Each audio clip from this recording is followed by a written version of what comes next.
We track storms to alert you first. This is KIMT Storm Team 3, weather coverage you can count on. Well, welcome back, everyone. We didn't get a great shot of Mason City earlier on in this newscast, so I thought we'd take a full one here and really show it off what is going on. We've got some sunshine shining. It is beautiful outside. Not a lot of snow left, maybe a little bit here on the rooftops.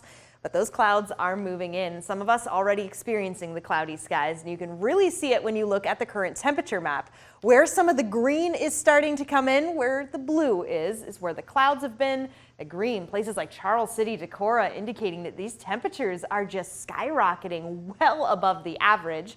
That being said, we're still above the average even in places in Owatonna, Mankato, Albert Lea, currently sitting at 34 degrees.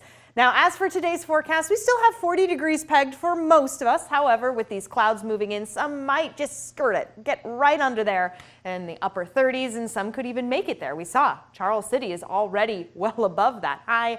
As we come into tonight, though, it will be the cloudy side for all of us, and these temperatures will begin to drop.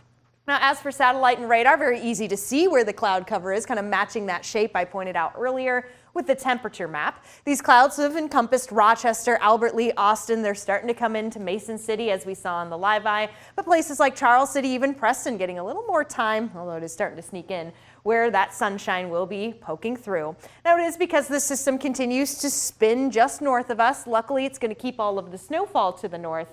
We will be on the dry side, just the cloudier side, and Sky Tracker 3 picks up on that for sure as the clouds do continue to spread across the area. This is around 3 p.m. This model does say places like Charles City, New Hampton, even Decorah could have a little more of the sunshine left. It really just depends on how quickly these clouds do move in, but ultimately by the evening hours, we're back to mostly cloudy skies. This is going into the overnight, pointing out that the winds are coming back in from the north, so that is going to cool things down. But I think the biggest thing here is how dry we're staying. Even as we come into Thursday morning, we get that sunshine back in play once again. And check out the next 3 days. Not bad at all. Sure, Thursday our temperatures do drop back around that freezing point. By Friday we're warming back up. Same with Saturday. In fact, we get even more sunshine expected for Saturday. The next 3 days are looking pretty fantastic. And when you look at March, because it is the first day of March, and where these temperatures are expected to go, we can expect them to rise, of course. By the end of March, close to that 50-degree mark when it comes to daily highs.